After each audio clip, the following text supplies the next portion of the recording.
The following program contains scenes which are violent in nature. The material is being performed by professionals and should not be attempted at home. Viewer discretion is advised. Hi, I'm Mike Arsenault and welcome to Urban Self-Defense. Joining me today is Meredith Geddes. Now Meredith, are you familiar with USD? Absolutely. Well, as you know, Jason Carter of the Snow Lion Martial Arts Jujitsu Academy will be showing you some simple self-defense techniques that can be used when everyday urban situations become dangerous. Now, you're going to be getting involved because today's episode is all about women's safety. Now, are you ready to give Kevin a beating? Absolutely. Let's get to it.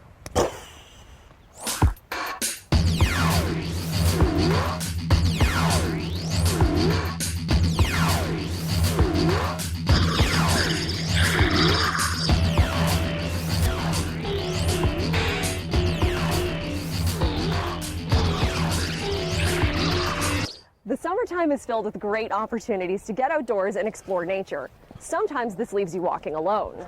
In this scenario, Jason will show you how to defend yourself when grabbed from behind.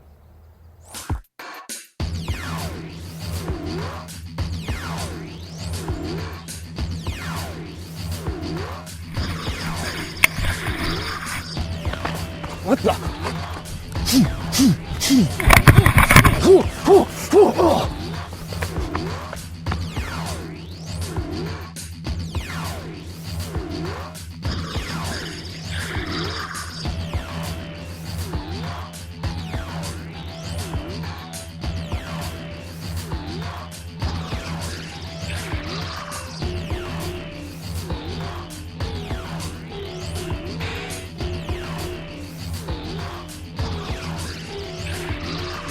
Okay, so Meredith, you're strapped to the Hero Cam. Are you ready to enter the world of USD? Very ready. Perfect. Okay, so now, if we can just find Kevin. I'm not sure where he is. He's lurking in his natural habitat somewhere. Nice to meet you. Nice to meet you. I'm Kevin. Charmed. I'm going to be attacking you today. Sounds delightful. Okay, big guy. Now we got everybody together. We can start looking at this self-defense. Okay. First thing, as in the situation, you were walking along. In that case, I was walking along. In this case, you get to be the defender. So you're going to be pretending you're walking along. And Kevin, we'll have you around you because you're that big bad attacker again. So in this case, you're just standing here. We'll take this leg from a standing still point at first. Okay. Kevin, come on up. Grab her shoulder. Okay, first thing, if someone grabs your shoulder from behind, first thing what you want to do, get your hands up. Okay. Very important to get your hands up because you have no idea what he could do with his opposite hand. How come your first thing wouldn't be to automatically just hit backwards? Because if you start to move backwards, he could be already hitting you by then. Okay. Right? Because remember, he surprised you. He's already has an intent in mind. Right. He's already pre-planned this. This just doesn't come to him out of nowhere. Right? He saw you, you became a target. So he's already pre-planned. So you have to quickly learn how to defend yourself to keep you safe starting Susie touches you. Okay. Okay? So Susie touches you, bang, hands up. And when I say hands up, this means hands up and you pause. You don't pause. Hands come up, and I want you to step backwards now. I want you to step in line with him. Okay. So you bring both feet back, step in line, and look. Because it's very important. Because you might get to this point and realize it was somebody you know. Oh, hey, Kevin. Hey, Kevin. Just met you. Okay? But in this case, it's not. So your hands are up, you're right. back. You're going to take your arm, and you're basically do a big circle coming behind and around his elbow. So Jason, Okay. what is the key with Meredith being so close to Kevin? What you want to do is take away some of the space. And when you take away the space, it's going to cause your attacker's arm to be forced more on a 90-degree bend. The goal of this is to have almost a 45-degree angle here and a 45-degree angle here. That way, when she puts her hand on his chest and pushes away, you see what happens to his body? She is causing a great deal of tension to his rotator cuff. If she goes far enough, he'll never throw a baseball. So that's, well, we don't want that. So this isn't the elbow joint, this is the shoulder that's affected. Exactly. Okay. And what's also doing, if you notice, it's putting him way off balance. And right now, is it taking much energy? No, it doesn't take very much energy Exactly. at all. So all I want you to put your hand firm against him and just gently push away, just gently. Like that? Okay. Now I want you to take your other arm. Okay. Take your hand. I want you to tuck your thumb in. Yep. Get your fingers nice and tight so it's all firm. Okay. Okay. You're going to take your arm and treat it, think like a baseball bat for a second. Okay. Because this is a situation that can happen at night. And if it happens at night, you don't get to see very easy, right? So from there, I want you to swing that arm like a baseball bat, trying to use that palm of your hand, the palm heel strike, and hitting him in the nose. Okay. So you're going to start to swing, batting him, bang. 2, 3, basically 3 times minimal. Okay. Have you ever been hit in the nose? We've all been hit in the nose. Yeah. What happens? Your eyes kind of water. You don't see much. Again, that's what you're looking for. You're going to beat him in the nose, and after about 3 strikes, what you're going to do is when you come up again, I want you to just now push your hand against the side of his jawline, and this hand snakes back out just the side of his rib cage. And now you can give a good forceful push, and now you have time to take off.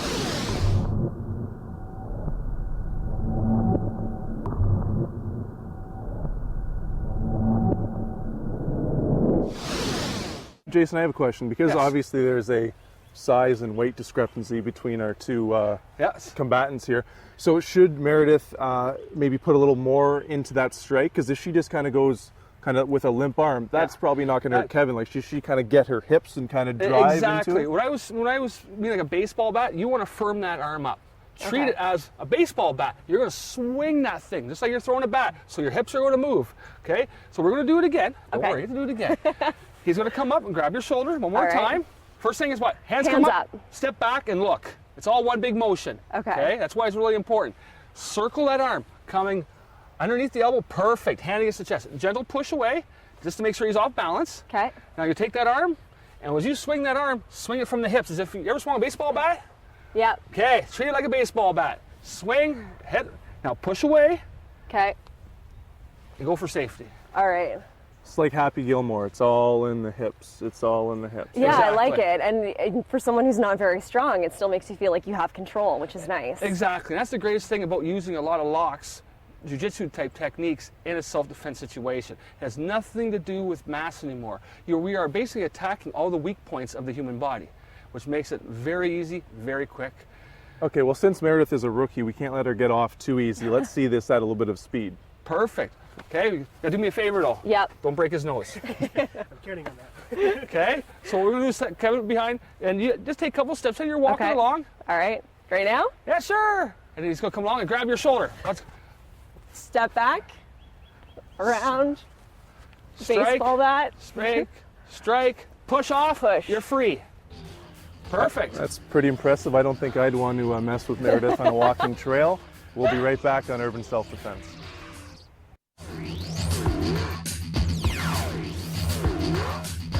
Here's a self-defense technique you can learn in less than a minute. And this is a hair grab from someone behind you. They grab your hair. First thing I want to do is I'll reach up, trap his hand. Because if I have his hands, I know where he is. From here, I'm going to lift my foot, and I'm going to stomp right on his foot. From here, that's going to loosen up his grip. I'm going to grab the meat of his pinky, roll his hand off my head. Again, his palm towards the sky. From here, I'm going to step back and out to make some space, some safety space. From here, I can push off his elbow for freedom. Let's try that one more time, a little quicker. So again, you're walking along, you could be sitting, someone grabs your hair. Trap it. Step to the side, stomp his foot. Peel his hand towards the sky. Step out. From here we can push away, or even better, we could strike him. Push yourself free to safety. There's one more tip to help keep you safe.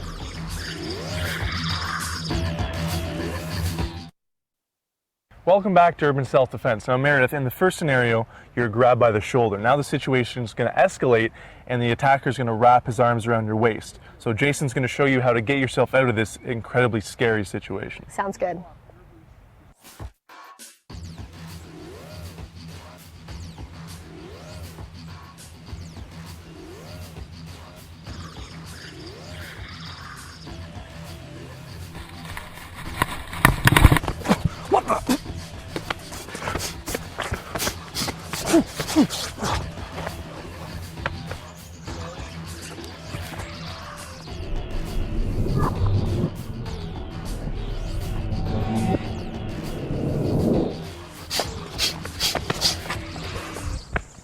So Meredith, you passed your first test with flying colors, but now we're going to escalate things. Our resident grizzly is going to wrap you up in a bear hug. Hi, Kevin.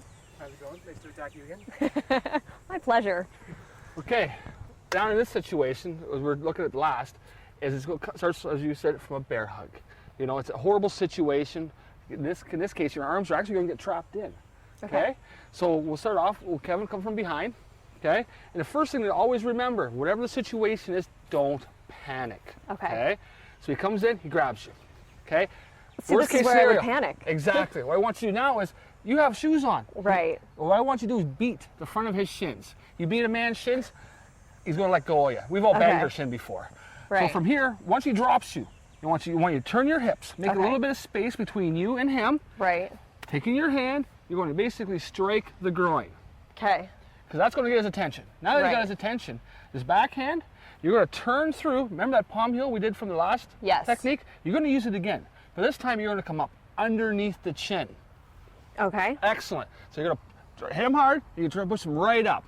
From there now, you have to follow through with about 3 or 4 more strikes. Okay. So as you're striking him, I want you to strike him, and he'll chances are be moving away because it's going to hurt. Right. And I want you to move with him, striking and just repeatedly keep going. striking. Exactly. Okay, I'm not as smart as Meredith. Can we go through that again a little bit slower? Because that was kind of at a quicker speed than I could. So again, he comes in and he grabs you from behind. Okay, so grab from the bear hug, and then the key is to kick the shins? Yes, because what you want to do is get him to let go of you. At least set you back down on the ground. Is that going to break the bone, or is that just kind of cause some pain? And then it's going to cause a great deal of pain. Chances of breaking his shin bone, probably not. Shin bones are very strong, take a lot of abuse. So this is just to release the hold? Exactly. Get you back onto your feet. So you're not in a good place when you're in the air. Right? It'll also give him colorful bruises, no? Exactly. Very colorful bruises. So you're going to strike the shins until he lets you down. Okay. Okay? So as soon as he drops you down, so he still has a hold of you, Yep. I want you to take your hips. Now you want to shift your hips to the side, just gently. If you notice, as soon as you shift your hips to the side, what happens? You create this space right here. Okay. Okay? Because now you can follow through with your hand, striking the groin. Right. The hand or the forearm, whatever you hit it with, it doesn't matter because of the space you have. Right? So it's just a swing.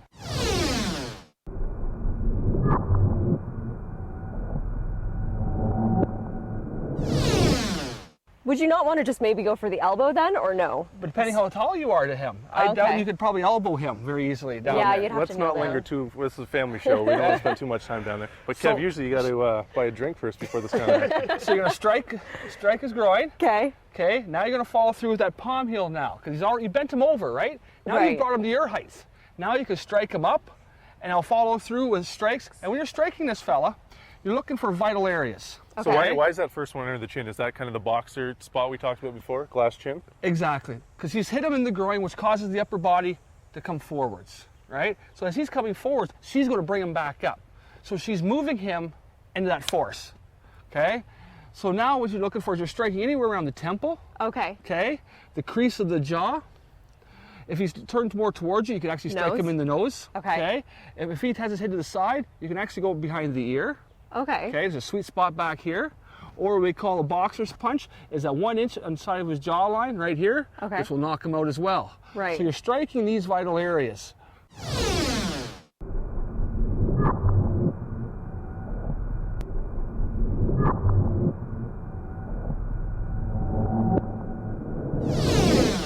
But this is going to happen so fast. I mean, pretty much if Meredith hits Kevin anywhere here, it's going to get the desired effect, yes. right? I'm just pointing out, you want to strike here and not obviously start pounding him in the body. We want to stop the situation quick.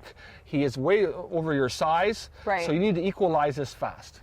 Okay, so Jason, so after all these palm heel strikes, so we're knocking Kevin in the face, then Meredith's taking off and just getting out of the situation?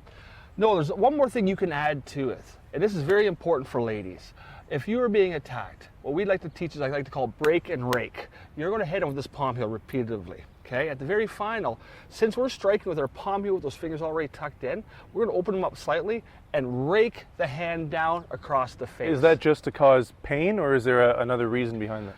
First thing, it will cause a great deal of pain, but also what happens is we've all watched science shows, police shows, and they look for a thing called DNA, right? What's happening is when you scratch this person, you're going to drive some of their skin tissue underneath your fingernails. Now you can wait to match this person to the attacker, but also beyond that, you're going to leave physical marks. Right. You're going to leave large gouges. He's much easier to pick out of a lineup. Well, he's not going to be able to put some Maybelline cover-up on before standing in front of Meredith, so he'll be ID'd pretty easily, I guess. Exactly, exactly. It helps you with that, because after the fact, once you've got away, you still want this person caught, because even though that you are safe, the next person might not be. So where does the rake fit in then? After I do? After you do your final strikes, right before you're about to take off, make sure you rake, and you rake hard. And take that skin with you. Just tear? Yes. Pull his ear off if you have to. Take it home with you. Mike Tyson, there we go. Perfect, so then I would rake, and then that's when I would run. Exactly. All right, Meredith, that looks pretty complicated. Let's see if you can handle this full speed. Kevin? All right. Sounds good. Shins, down, groin, up, hit, rake. Pretty Excellent. impressive. Nice job, Meredith. 2 for 2. We'll be right back on Urban Self-Defense.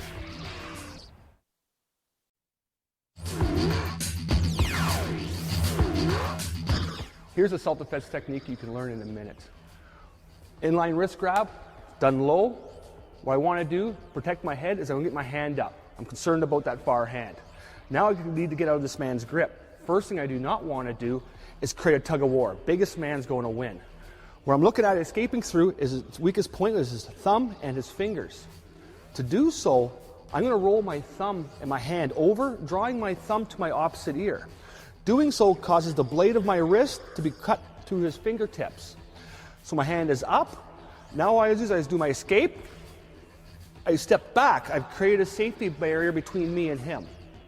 Now we're going to do that one more time. We're going to look at it a little quicker. He grabs your wrist. Your hand is up. I step back. I escape, creating that space. There's one more tip to help keep you safe.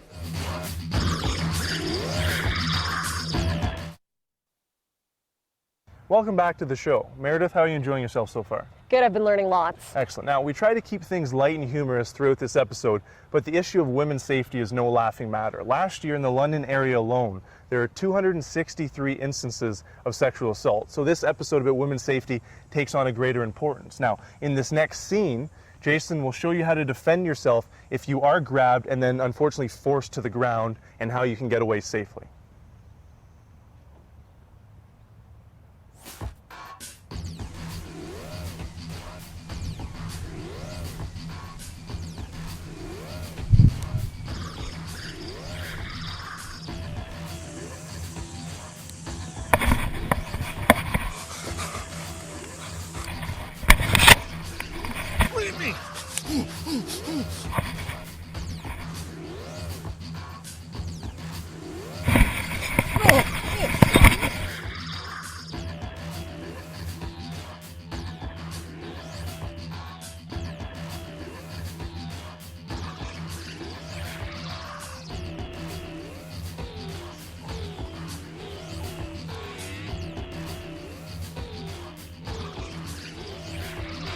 Meredith, you're 2 for 2 thus far. You've shown very impressive self-defense techniques. Thank you. Now, this last scenario is the most difficult, and it's also the most dangerous. A lot of women would consider this scenario to be their worst nightmare. Okay. But on the plus side, you get to beat up Kevin just one more time. All right. No, not this time, Mike. Okay, this time you get to be the attacker. Kevin, you can have the rest of the show off. Thank you Thank very you. much. Good luck, buddy. Bye, Nice meeting Kevin. you. All right.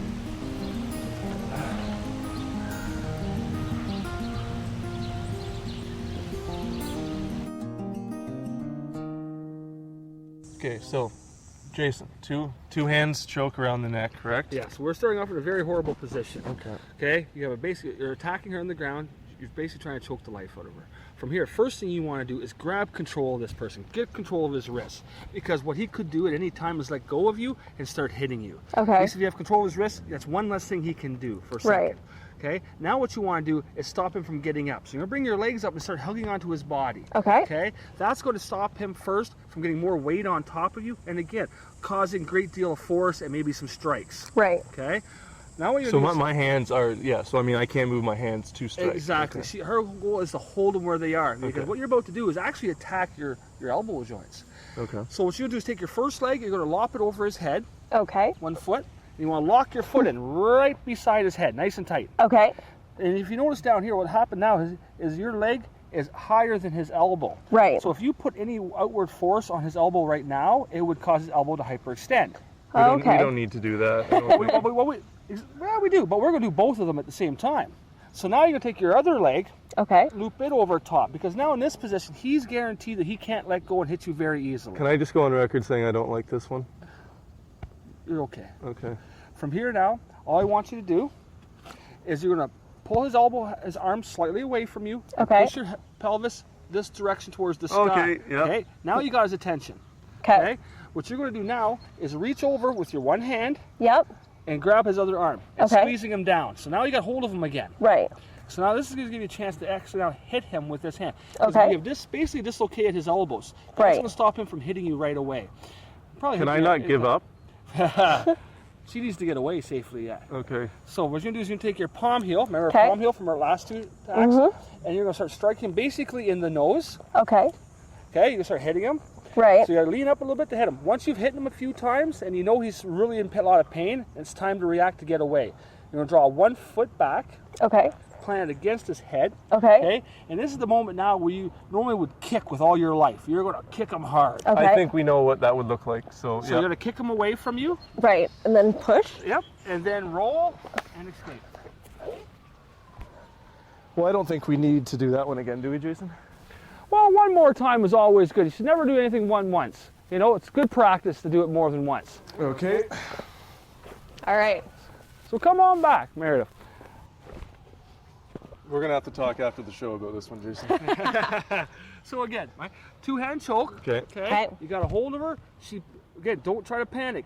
Take control of the situation. Grab his wrists. Okay. Walk your feet up him. Your legs up his back. Yep. Take control. Now hook a chin.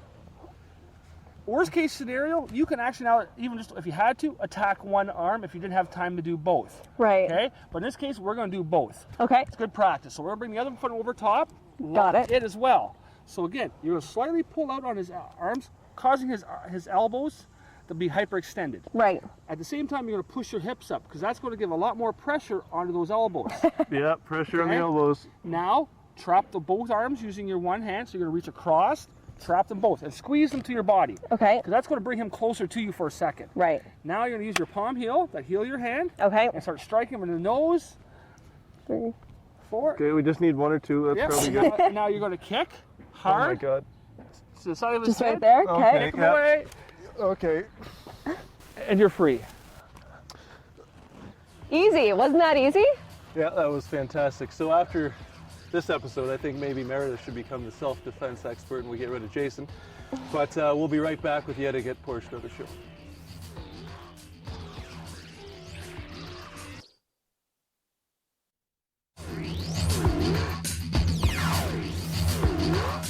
Here's a self-defense technique you can learn in less than a minute. We're looking at a crossover wrist grab. Person grabs your wrist. I'm concerned about him throwing this punch to my head. So I get my hand up, protecting my head. What I do not want to do as soon as a person grabs me is create a tug of war. Biggest person is going to win. So I need to escape through the weakest point of his grip. So from here, I'm going to step off to his side, his free side. So as I do so, I'm going to bring my hands up. Both palms facing away, protecting my head and my upper body. From here, I'm going to push in the back of his tricep and his forearm, pushing across his body, freeing myself and giving me room to escape. We're going to look at that one more time and a little quicker now. Grabs your wrist, hand is up, step free, push to safety. There's one more technique to help keep you safe. Welcome back to Urban Self-Defense. Now, we've covered a lot of material today because there are a lot of pertinent issues that relate to women's safety. Isn't that right, Jason? Exactly, Mike. And unfortunately, some of these situations we cover today can be pretty scary situations, and it should not be taken very lightly. And if you also notice, too, in today's situations, we kicked up the level of aggression, or our level of defense, is what you could say. The reason, So now, why is that? Why is it different from a woman defending herself as opposed to you or me? Good question. The biggest reason is, unfortunately, ladies will get attacked for a different reason than we will, okay? And knowing that, and also, usually are getting attacked by a bigger person. So with that in mind, you have to fight a little harder. Fight like a lion. You want to fight hard. So in this case, when you're being attacked, you want to step it up a notch because you have to make it home safe. So we've talked before about we don't want to hurt the person in previous episodes. For women's safety, it's get out any way you can. Exactly. No, there's no rules to women's safety. I'm a firm believer of that. So when you teach a lady self-defense, you actually teach it from a higher level of aggression. Because again, you have to perform at that higher level of aggression. You have to fight back harder. That way you can make it home safe. What about weapons? I know girls sometimes say that they feel more comfortable if they have, say, a can of pepper spray or maybe, I don't know, a little tiny jackknife on a keychain, just something that makes them feel like they have something to fight back with besides their small little arms. Good question, good point. Which we have to watch out for. In Canada, we have obviously our criminal code of Canada. And there's certain items that we cannot use. And also on that same note is, first thing, you have to be able to get at it quick enough to make it a useful form or tool of self-defense. The other problem is, whatever that item is, it could be used against you. If you pull that knife out and you get overpowered, Now they have the knife. Well, it's unlikely, too, that most women, if they do have a knife, are going to have practice and repetitions with it, right? So when it comes to a situation where they need to bring a knife out, they don't know how to use it, and being in a stressful situation, you're going to forget that natural instinct anyway. Exactly. So that's why it's always best to teach ladies how to use simple parts of their body, the palm, the knees, elbow, things that come natural, and things that can't be taken away from you. And things that are a lot easier to find when you're out rifling through a purse full of who knows what all. Exactly. What about advice for joggers? A lot of women around London love to go running and go jogging during the day and at night. So what advice do you have for them? First thing, I'm a big fitness person. I teach the martial arts, so I believe in fitness. Yes, jogging is great, but it's like any form of fitness, there should be safety reasons and safety concerns in mind. For example, jogging with an iPod. I love music, you love music. Who doesn't love music? But the problem is, once you put that headphones in, a lot of people become null and void to the world around them. And that's a scary thing, because now you're running, not knowing what's going on around you, not hearing what's around you. Two things you could do instead: put one headphone in, listen to it in mono. It's okay to listen to your music in mono.